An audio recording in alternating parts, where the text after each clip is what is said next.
Fell for my ex-wife's sister after my ex-wife abandoned our kids for Dr. G's, while we secretly longed for each other for years until my son admitted he wished she was his mother. I'm finally at a point where I can't stand this anymore. I, 32 am in love with my former sister-in-law, 27F, for a very long time, maybe a couple of years at this point, and I'm not sure if I should just key it or attempt to make something with her. I met my ex-wife, her sister, when I was 23 years old, and the relationship developed very quickly, and by 26 I had my son and daughters and had gotten married.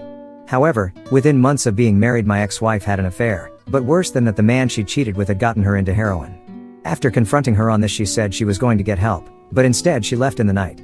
I haven't heard from her in 4 years, and last I've heard she's still with that guy and are homeless in Las Vegas. Not sure how true that is, but being focused on holding it together for the kids, I really don't have the time to chase her down, nor do I want to after what she pulled. I ended up getting a divorce in absentia. I did, however, maintain a very positive relationship with my in-laws after the fact. Every other weekend my kids stay over with their grandparents on that side, and they pretty much treat me like a son still. I still go to parties at Christmas and I'm reasonably liked by the family. Nobody talks about my ex anymore, mainly to not worry my kids.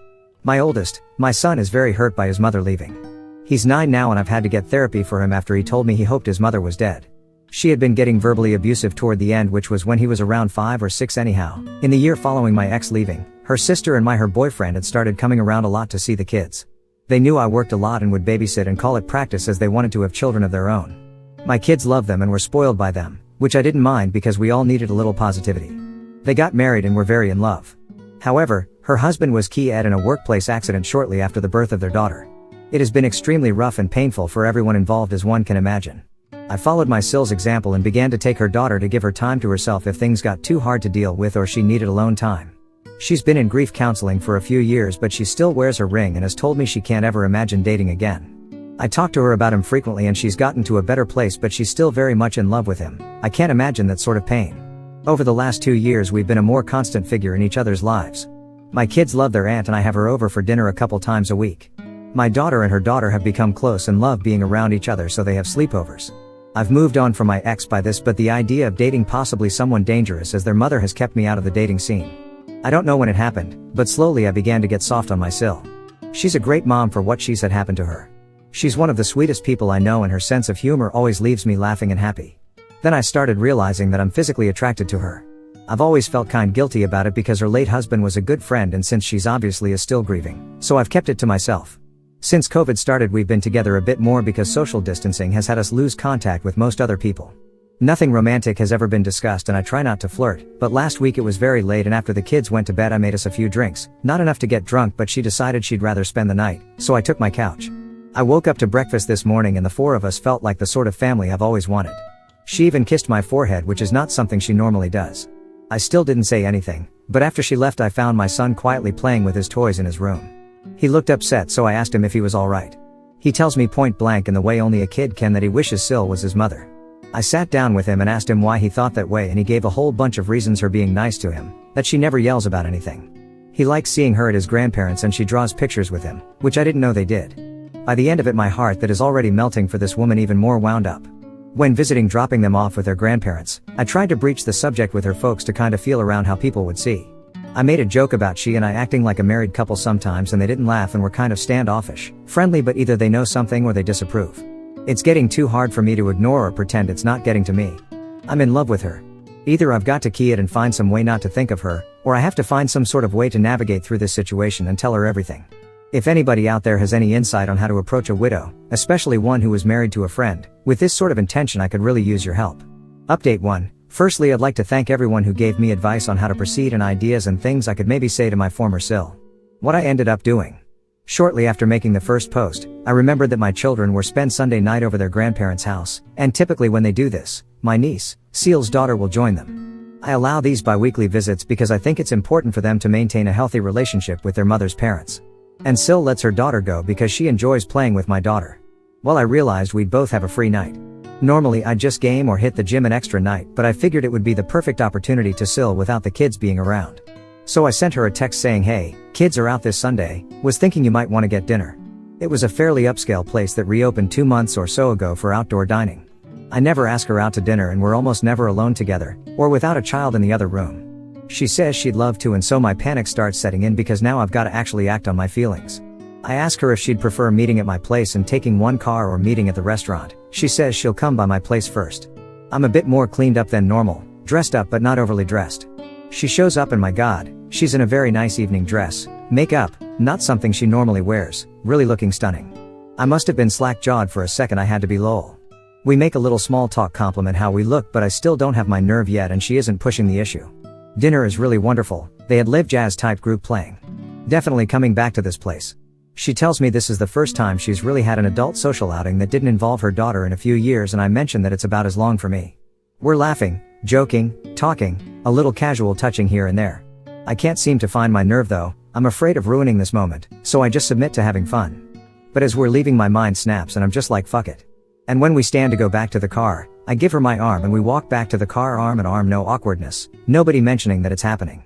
I open her door for her and I plan on driving her back to her car. As I open the door, she stops me. Looking sort of nervous, she just outright tells me to stop and that she wanna kiss me. There was no alcohol at dinner, so this is all her. So I pull her in and we kiss. I can barely describe how wonderful it felt to finally touch her. Well, the kissing goes on outside this restaurant with her leaned against my car for at least a half an hour. When we finally break, we share a few more dreamy looks before we get in the car and drive back to my place. She's holding my hand as I'm driving. I don't think I've ever been happier. I confess to her that I've started having feelings for her a long time ago, but what with the terrible things we went through, I didn't want to scare her away. She tells me that she's carried a torch for about 6 months herself. At that time I had gone on a couple Tinder dates, and since we were just friends I described what a mess of a time those dates were. She tells me she began feeling intensely jealous and angry that I was seeing these girls. It was about that time it clicked in her mind that she had somehow developed feelings for me. As it turns out, I didn't approach her because of her late husband, and she wasn't approaching me because she was afraid I'd see too much of her sister, my ex-wife, in her and start to resent her for it. I invited her in after we got back home and we decided to try and fight off the desire to jump straight into bed, and just sat on couch snuggling and talking about what we would need to do to make this a working relationship. There was some really teary moments there. We of course talked about her late husband a little and where she feels in the grief process, saying I don't want to rush her and that I'm not going anywhere. If she needs time, I'll wait as long as she needs me to. She says that she feels like she's in a place where she could love again, that she's long past feeling guilty for having feelings for me. It was something she struggled with. She then brought up her sister, and the obvious questions a few people asked in the comments. What would we do if X ever decided to show her face around here again or try to get back into my kid's life? What if she comes back reformed and apologetic? Would I take her back? I told Sil that's a hard no, that I've forgiven her for cheating on me, but I will never forgive her for what she did to my son. He was quite a sunshiny and happy boy before his mother started cheating, using, and lashing out at him. He's doing better now, but for a long while his behavior and negativity for somebody so young troubled me. Sil was concerned how he might react to her, as unlike our respective daughters he is old enough to understand everything. I told her not to tell him as it might embarrass him, but not too long ago he told me he wished his aunt was his mom instead. We said we were going to take it slow and not go too fast with things, but the kissing started again, and since we were in private this time, we gave up the fight to stay out of the bedroom. I have had fantasies throughout the duration of my feelings for her, and getting to pet her face in the morning was one I finally got to live out. Moving forward, we are going to establish date nights and work on building on our already strong foundation.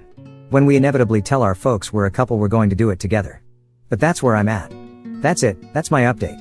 If this subreddit allows, maybe I'll do another to say how the parents, in-laws, and kids take the news. 2 years of wishing she was mine and now she is. Better not F this up. Update 2. Edit: I forgot to add that I am referring to my ex-wife as Jessica and my sister-in-law, who I had been calling Sil, to Sylvia because funny. Well, we've told everyone, and for the most part it's gone over fairly well. When our respective kids were with my in-laws, Sylvia and I went to go see my parents. They've met her a handful of times, but they don't really know her too well, as my in-laws and my family rarely attended mutual functions. They at least recognized who she was. My dad isn't a particularly sentimental person, so I have no idea what he thinks about it, but my mother is on board. She did ask, does Jess know? And we told her that I haven't even spoken with her in 4 years and Sylvia hasn't heard from her in 2, that we'd cross that bridge when we got to it. Other than that, my folks just seemed happy for me. Yesterday we attended a small family gathering for Labor Day at my in-laws. We knew the reception here would be a little more chilly as they're all also related to my ex-wife. My parents did us the favor of taking the kids to the zoo for the afternoon and ice cream too. We arrived at the party together and of course everybody is wondering where the kids are. Felt like a million things were telling me not to do this. I took her by the hand and we both explained the kids were not here because we intended on telling everyone that we are now a couple. This wasn't a huge crowd, maybe like 8 people, but it really felt like I announced it to a stadium. I don't know how we expected it to go, but several of her aunts were very pleased with this. We got some hugs. At first nobody even mentioned my ex-wife.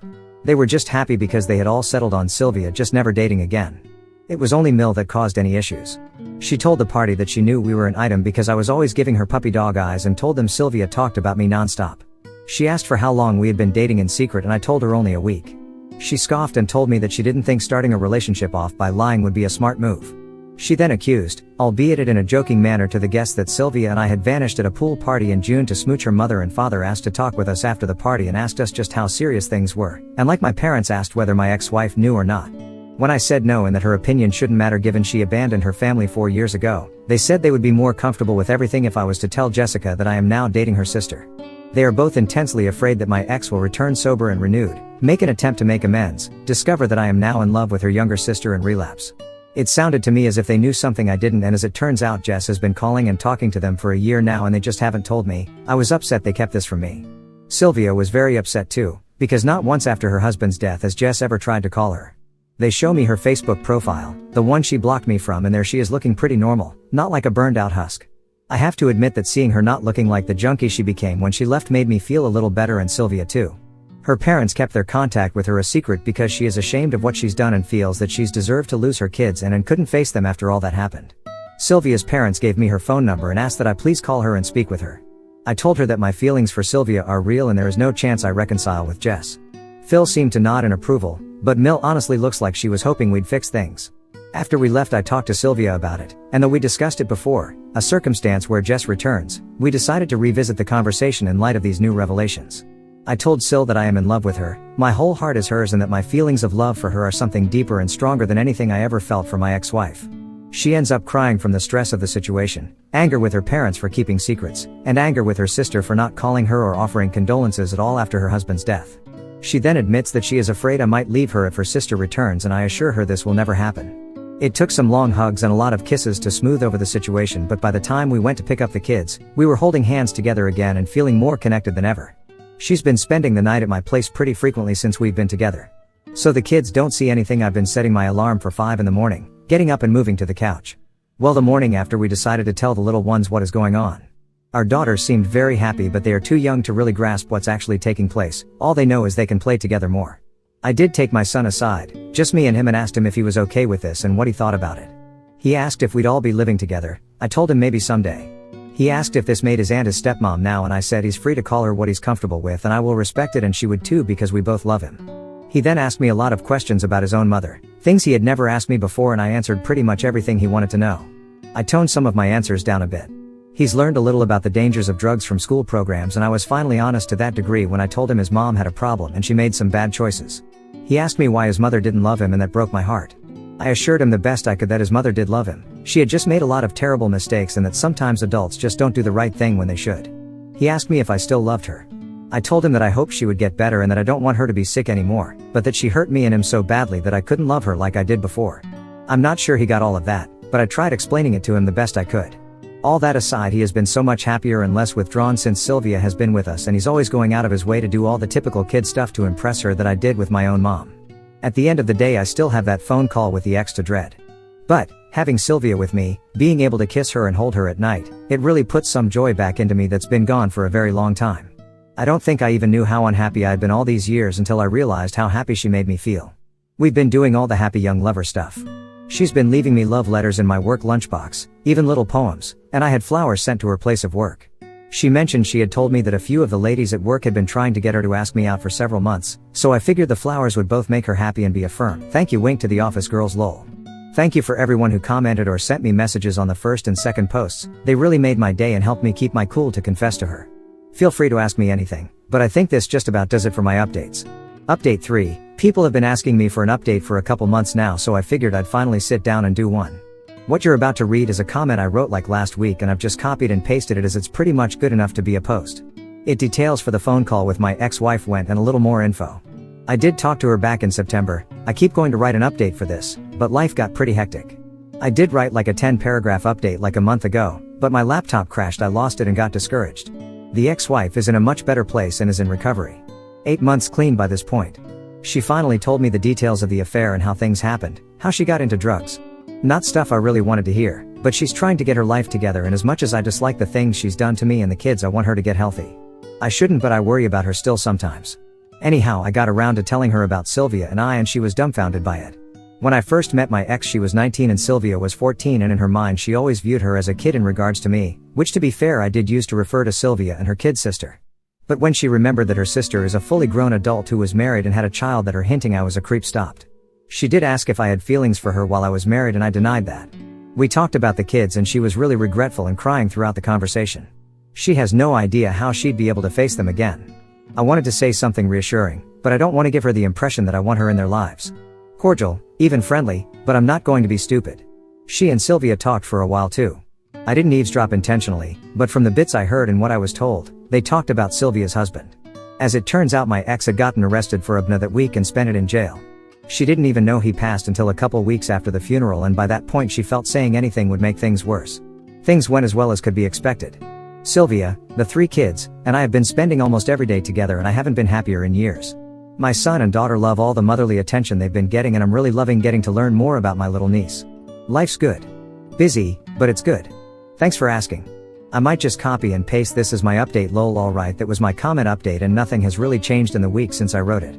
If anybody has any questions or comments, I'd be happy to answer what I can when I can, but during this season my workload increases dramatically and I don't have as much time to be on here as I did when I first posted. I'm so glad I got up the nerve to try with her. I love her so much. I've been so long without a romantic partner that I forgot what being in love, or feeling loved, felt like. Now that I remember, it's shocking to me I didn't realize how alone and miserable I really was. I mean, for Christ's sake, we played Scrabble last night and for some reason it made me ridiculously happy. Lol.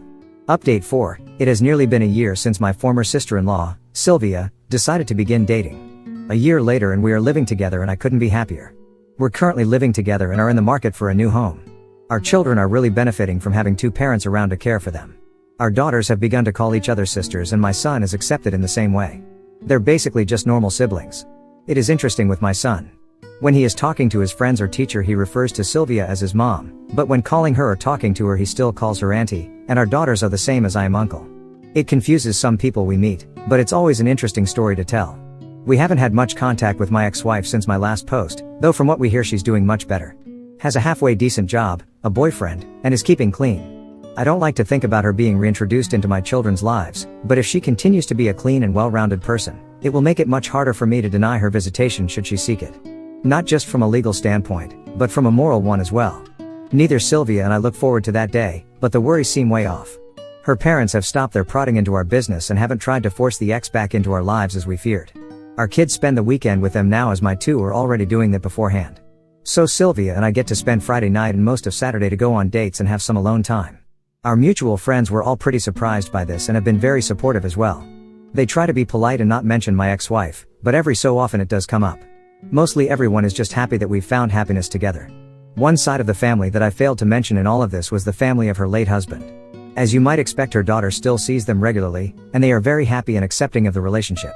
His father even told me point blank that he was glad it was me, because he thought he would hate his daughter-in-law bringing some strange man into his granddaughter's life.